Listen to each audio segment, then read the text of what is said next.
A whisper rises from beneath the yellow earth. Beneath Xi'an, China, 10,000 warriors stand frozen in time, silent guardians of a tyrant who sought to live forever. Each face is different, each soldier unique.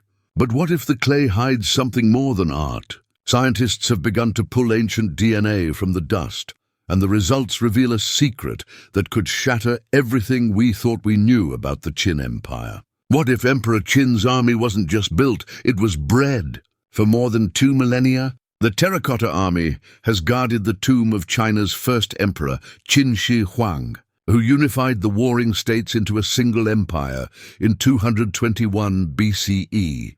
When farmers stumbled upon fragments of clay warriors in 1974, they uncovered what would become one of the greatest archaeological discoveries in history, an underground army stretching over 20 square miles. Built to defend the emperor in the afterlife, each figure stands life-size, crafted with unique facial features, hairstyles, and armor. At first glance, they seem like artistic representations, idealized soldiers. But recent research has pushed beyond art and into biology. Scientists began analyzing trace DNA from pigment residues, bones, and soil surrounding the pits, searching for genetic fingerprints of the craftsmen, the soldiers they portrayed, and perhaps even the horses that once filled the stables of the dead. The results were astonishing. Teams from the Chinese Academy of Sciences, working with ancient DNA specialists in Europe, detected subtle variations in genetic material that didn't entirely match local populations of the Qin heartland. Some markers suggested origins from the far west of the empire, regions bordering Central Asia. This evidence aligns with early historical records describing Qin Shi Huang's efforts to recruit and sometimes conscript skilled workers and warriors from newly conquered territories.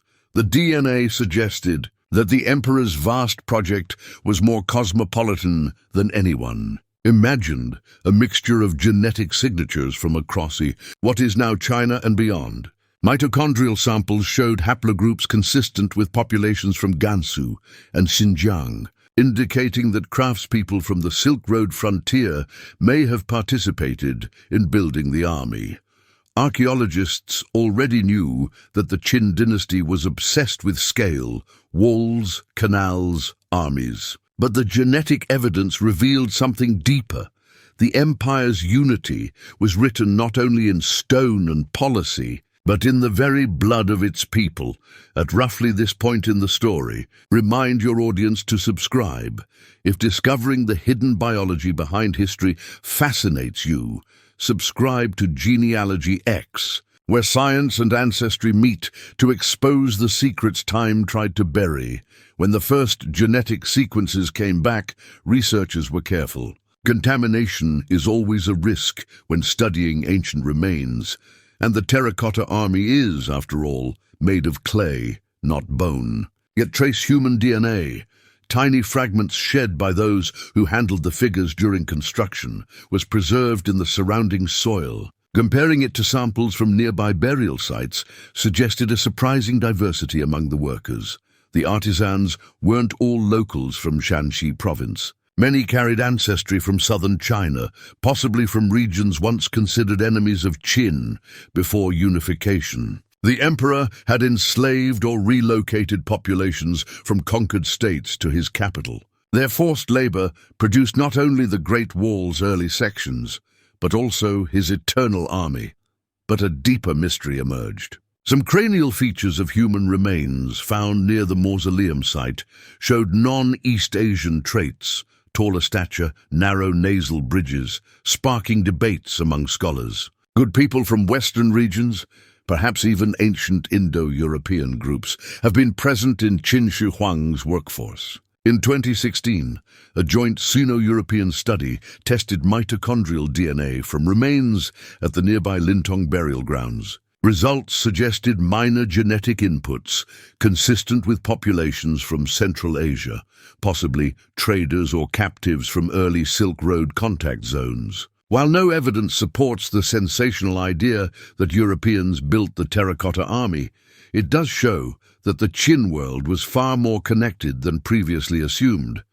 This wasn't an isolated empire. It was an empire already touched by globalization 2,000 years before the term existed, and yet for all its reach, Qin Shi Huang's reign was brief, just 15 years. The man who ordered the burning of books and the burying of scholars also dreamed of immortality. He sent expeditions across the seas seeking the elixir of life. Ironically, the tomb he built for eternity was so well sealed that modern archaeologists still fear opening the central chamber, where mercury levels in the soil suggest rivers of liquid metal still flow around his coffin.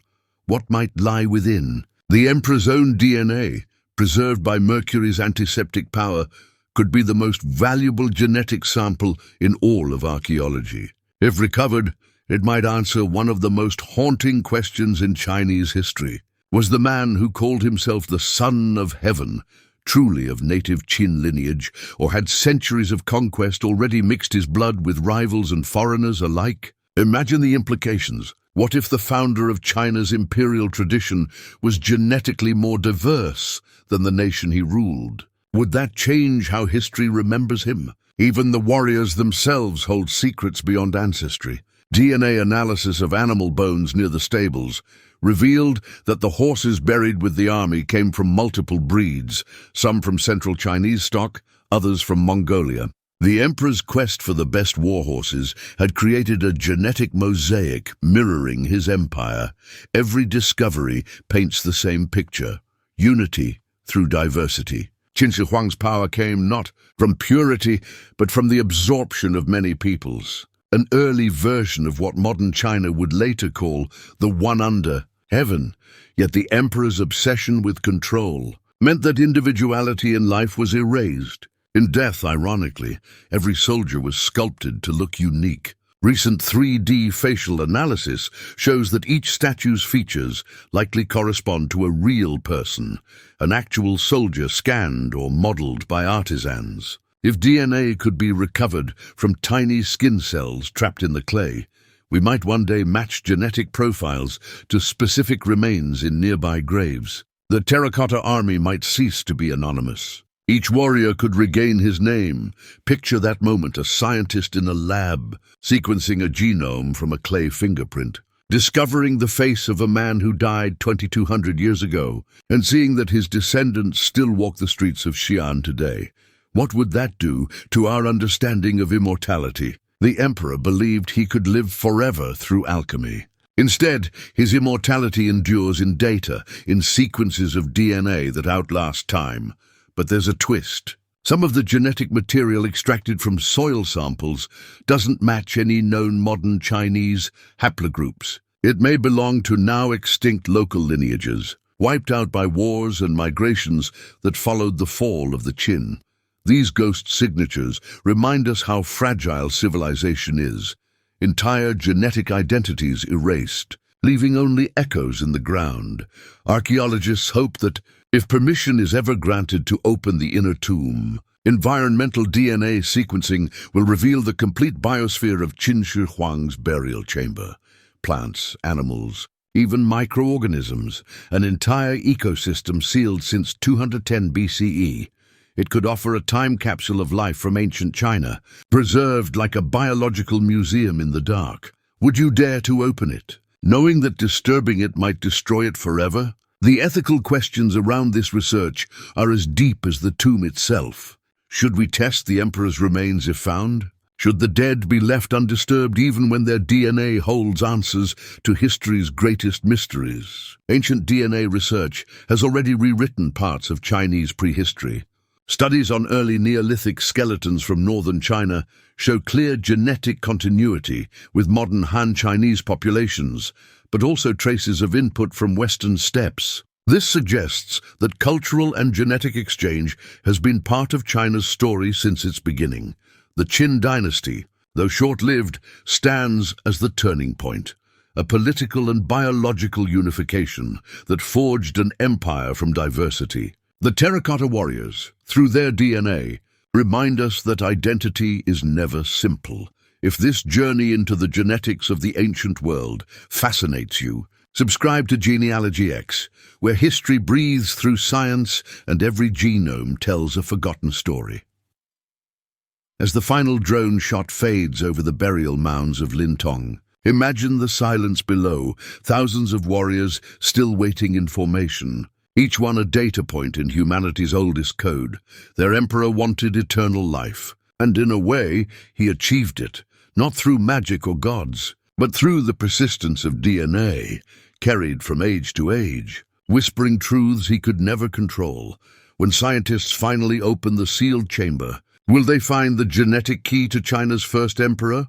Or will the tomb's secrets dissolve the moment air touches them? Perhaps immortality doesn't lie in living forever, but in being rediscovered. And perhaps, somewhere in your own DNA, a faint signal from the farthest reaches of the ancient world waits to remind you that we all share the same timeless code. Because in the end, history isn't buried. It breathes, waiting for us to listen. It breathes, waiting for us to listen.